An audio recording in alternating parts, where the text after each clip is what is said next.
High, আসসালামু আলাইকুম। মেঘলা family ব্লগে আপনাদের স্বাগত। আজকে চলে আসলাম নিজের হাতের গাছের ধুন্দল ছিঁড়তে। আপনাদের ভাইয়াকে দিয়ে আজকে ধুন্দল পাড়াবো গাছ থেকে, উঁচু উঁচু গাছ, তার জন্য আর পারিনি আমি ছিঁড়তে, তার জন্য তাকে দিয়েই শুরু করলাম ধুন্দল ছিঁড়া। আজকে ধুন্দলের একটা ভাজি করব, দেখাবো কেমন লাগে। আগে একদিন ছিঁড়ছিলাম, প্রথম আপনাদেরকে দেখাইনি, ওদিন একটু তিতা বেরোইছিল, কোনটাই তিতা বেরোইছে সেইটা আজকে খুঁজে বের করতে হবে। চালান ধুন্দলটা পাড়া শুরু করে দিই। আপনাদের ভাইয়া আবার গাড়ি চালাতে চলে যাবে, তার জন্য সকালবেলায় পাড়ে রাখি দিচ্ছি। চলে আসলাম আজকে ধুন্দল কাটতে, নিজের হাতে লাগানো ধুন্দল। দেখেন কি সুন্দর সুন্দর ধুন্দল হয়েছে। অনেকগুলো ধুন্দল হয়েছে। তুমি পারো।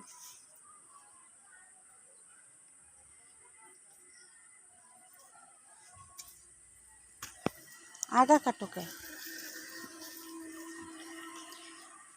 ধুন্দলগুলো অনেক সুন্দর সুন্দর হয়েছে, জালি জালি একদম। পড়ার সাথে ধরে ধরে এসে ধরে রাখছে।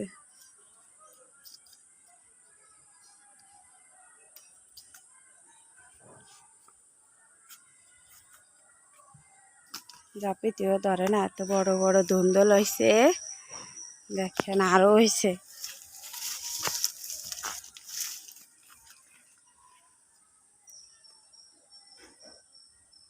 ওগুলো তো মনে হয় হাত দিয়ে ছিঁড়া যাবে না।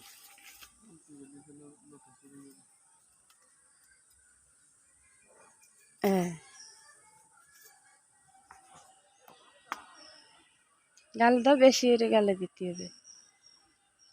তিতে ওইটাই তিতে কাইটি খাই দেখবানি। তিতে তিতে গন্ধ পড়ে গেছে।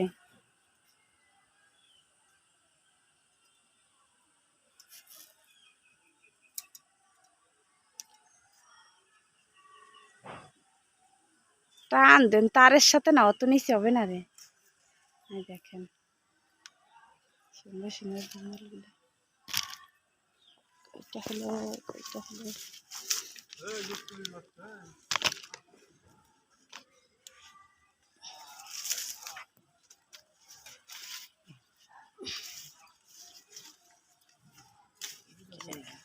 হ্যাঁ আছে তো ওই সাইডে।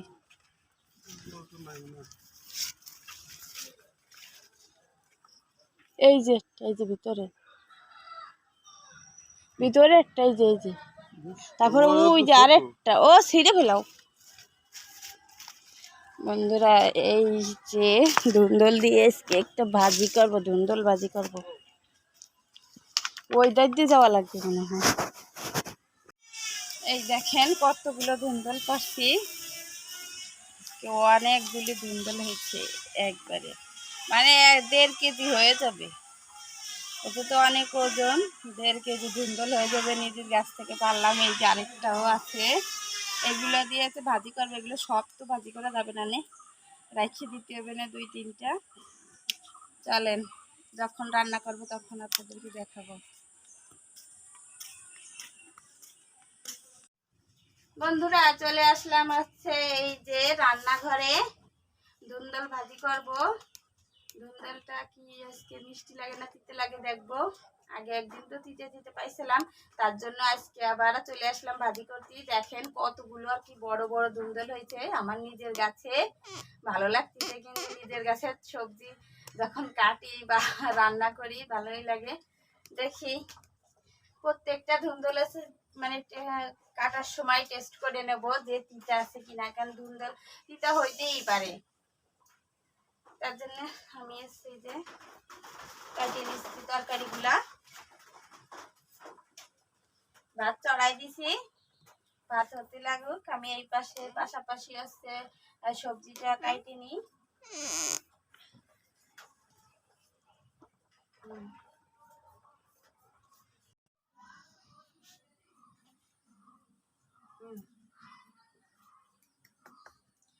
এই দেখেন আমার সবগুলো এই যে কাটা হয়ে গেছে, মানে ছিলানো হয়ে গেছে, ধুয়ে নিলাম। মানে কোটার আগে হচ্ছে ধুয়ে নেবেন ছিলে। এখন আমি হচ্ছে কুচাই নেব।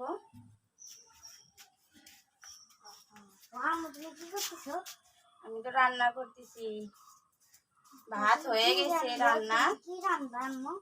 আমি আজকে হচ্ছে রাত্রের জন্য মাছ ভুনা করব, রুই মাছ ভুনা করব। আর আছে এই যে গাছের ধুন্দল, তোমার আব্বু কাইতে দিয়ে গেছে সকালবেলা, যেটা এইটা এখন ভাজি করব।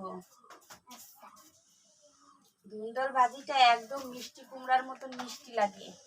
আর যদি রে একটা থাইকে থাকে তিতাটা, তাহলে তো আপনার পুরো তরকারিটা একদম তিতা হয়ে যাবে। তার জন্য খাওয়া মানে কুটার সময় খাইয়ে দেখবেন, গালে দিয়ে দেখবেন একটু তিতা কিনা।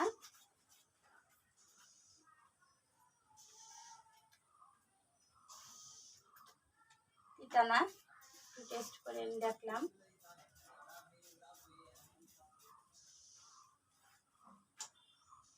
এইভাবে আছে আমি সবগুলা কুচাই নেব।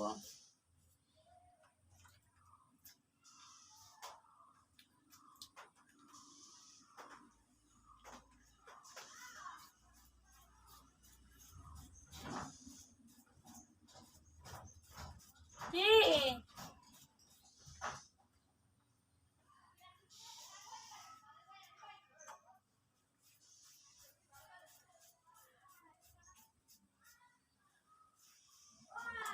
কি হয়েছে দেখে আসে আমার ছেলেবার টাকাটা কি করতেছে কেন?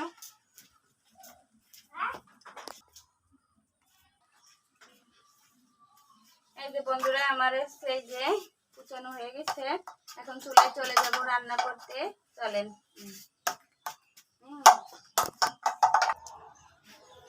চুলায় কড়াই বসাই দিছি, জালও ধরে গেছে। এখন এসে তেল দিয়ে দেব।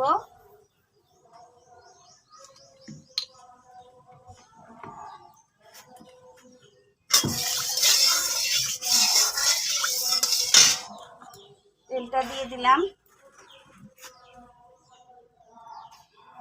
এখন একটু পেঁয়াজ রসুন দিয়ে দেব।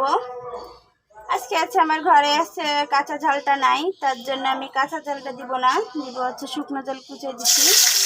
শুকনো জলটা হালকা একটু ভাজা হবে তার ভিতরে দিয়ে দেব পেঁয়াজ রসুন কুচি।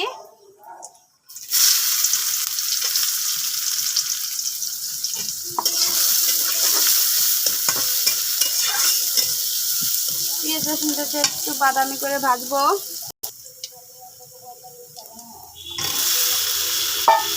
ঝাল পেঁয়াজ ভাজা হয়ে গেছে, দিয়ে দিলাম। নুন হলুদটা আমি এর উপরে দিয়ে দিচ্ছি, একেবারে ঢেলে দিচ্ছি নুন হলুদ দিয়ে। ভালো করে নাড়াচাড়া দিয়ে এটা ভাজি করতে হবে।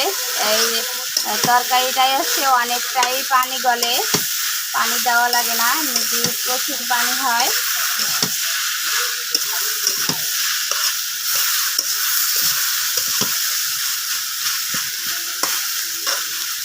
ঢেকে দেওয়া যাবে না, ঢেকে দিলে আরো পানি গলবে।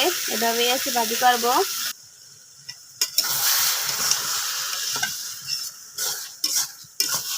এই দেখেন কতটা পানি বের হয়েছে ভাজি থেকে।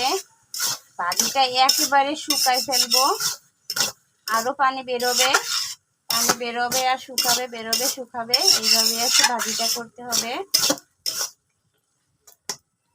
এই ধুন্দলের ঝোলও কিন্তু ভালো লাগে, মাছের উপরে দিলে অনেক ভালো লাগে। কিন্তু মিষ্টি, প্রচুর মিষ্টি তরকারিটা, একদম মিষ্টি কুমড়ার মতন। এই দেখেন আমার হচ্ছে ভাজিটা করা হয়ে গেছে, অনেক টাইম পানি বেরোচ্ছে, এখন আর পানি নেই। ধুন্দল ভাজি কিন্তু এরকমেরই থাকে। আমি এখন নামাই নেব।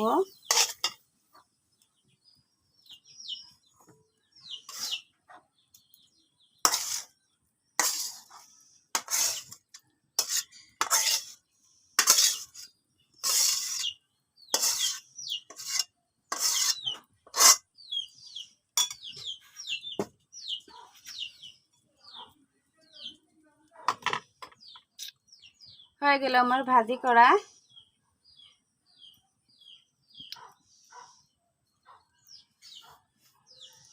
ভিডিওটা বেশি বড় করব না, এই পর্যন্তই ভিডিওটা করব। আমার এই ভাজিটা আর আমার ভিডিওটা যদি ভালো লাগে আমার চ্যানেলটাকে সাবস্ক্রাইব করে দেবেন, লাইক কমেন্ট শেয়ার করবেন। সবাই সুস্থ থাকবেন, ভালো থাকবেন। আল্লাহ হাফেজ।